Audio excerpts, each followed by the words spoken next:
یہ چاہتے ہیں کہ جو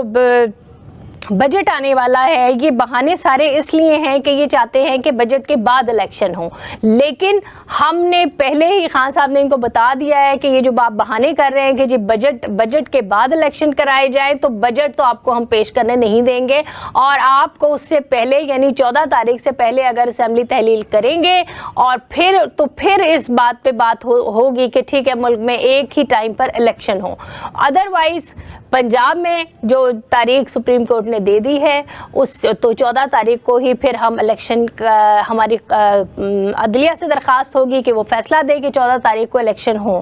اور اگر اس کے باوجود انہوں نے کسی طرح کی غیر آئینی جو ہے وہ آئین کو توڑنے کے لیے، آئین کی دھجیاں تو یہ آلریڈی بکھیر چکے ہیں، ان کے نزدیک نہ کوئی آئین ہے نہ کوئی قانون ہے، تو آپ جانتے ہی ہیں کہ جو اس ٹائپ کے مافیا ٹائپ لوگ ہوتے ہیں، چور، یہ ان کے نزدیک ان سب چیزوں کی اہمیت نہیں ہوتی ہے، لیکن بحیثیت عوام، بحیثیت قوم اور ایک ایسی پارٹی جو کہ عدلیہ کا بھی احترام کرتی ہے، ہمارے نزدیک ان چیزوں کی بہت ویلیو ہے، اور یہ چیزیں آئین اور قانون بہت میٹر کرتا ہے۔ تو ہم انشاءاللہ ان کے خلاف جو ہے وہ پھر فیصلے جو ہیں وہ ٹیبل پہ نہیں ہوں گے، بلکہ روڈ کے اوپر اور چوراہوں پر ہوں گے، پھر ہم ریلیز بھی نکالیں گے، پروٹیسٹ بھی کریں گے، اور ہم اپنے آئین کے تحفظ کے لیے جو ہے وہ جو بھی کر سکیں گے ہم کریں گے، کیونکہ جس طرح سے انہوں نے آئین کو پامال کیا ہے، جس طرح سے انہوں نے عدالتوں کے تقدس کو پامال کیا ہے، تو پاکستانی عوام جو ہے وہ گھر میں نہیں بیٹھے گی۔ تو خان صاحب نے یہی کہا کہ آپ ایک ہفتے کا ٹائم ہم بلکہ ایک ہفتے سے بھی کم کا ٹائم کی بات ہے کہ اس کے بعد یہی ہے کہ جو ہے خان صاحب نے کہا کہ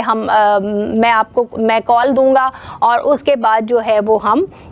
جو الیکشن کے لیے جو تاریخ ہے یا جو بھی ہے اس کے لیے ہم جدوجہد کریں گے، اور عدلیہ کے ساتھ جو ہے عوام جو ہے وہ سپریم کورٹ کے ساتھ کھڑی ہے، وکلا برادری سپریم کورٹ کے ساتھ کھڑی ہے، تو ہمیں امید بھی یہی ہے کہ سپریم کورٹ کا فیصلہ جو ہے وہ بہت خوش آئند ہوگا، اور وہ آئین کی پاسداری کریں گے، کیونکہ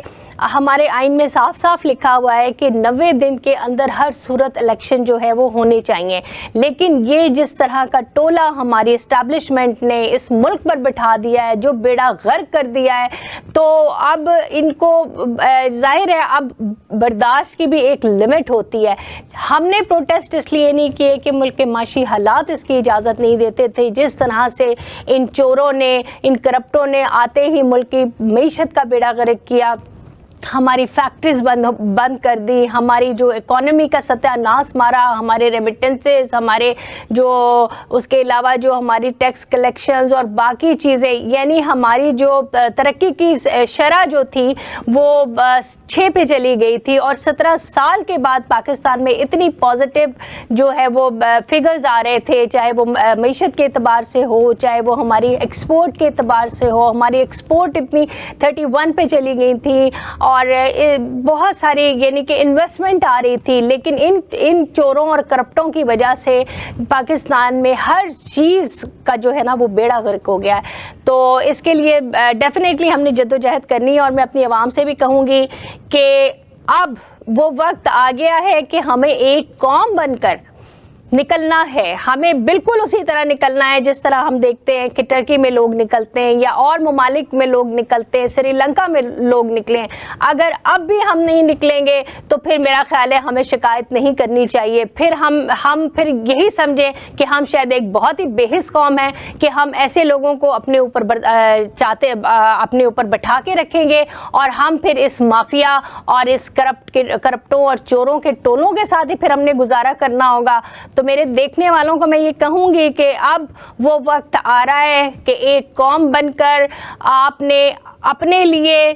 آپ نے پاکستان کے لیے باہر نکلنا ہے اور بتانا ہے کہ ہاں ہمیں یہ چیزیں منظور نہیں ہیں، ہمیں وہ ملک چاہیے جہاں پہ آئین ہو، ہمیں وہ ملک چاہیے جہاں پہ قانون ہو، ہمیں وہ ملک چاہیے جہاں پہ ادارے اپنی حدود میں رہ کے کام کریں، اور اس کے بعد وہی پاکستان ہمیں چاہیے جس کا تصور علامہ اقبال نے دیا اور ان کے تصور کو پایا تکمیل قائد اعظم نے پہنچایا۔ تو انشاءاللہ ہم اس جدوجہد کو مسلسل جاری رکھیں گے اس وقت تک جب تک کہ اس ملک میں الیکشن نہیں ہو جاتے اور ایک منتخب حکومت نہیں آ جاتی، کیونکہ اس پاکستان کی اس وقت جو بھی پرابلمس ہیں اس کا واحد حل ملک میں جو ہے نا شفاف الیکشن اور ایک عوام کی نمائندہ حکومت ہے۔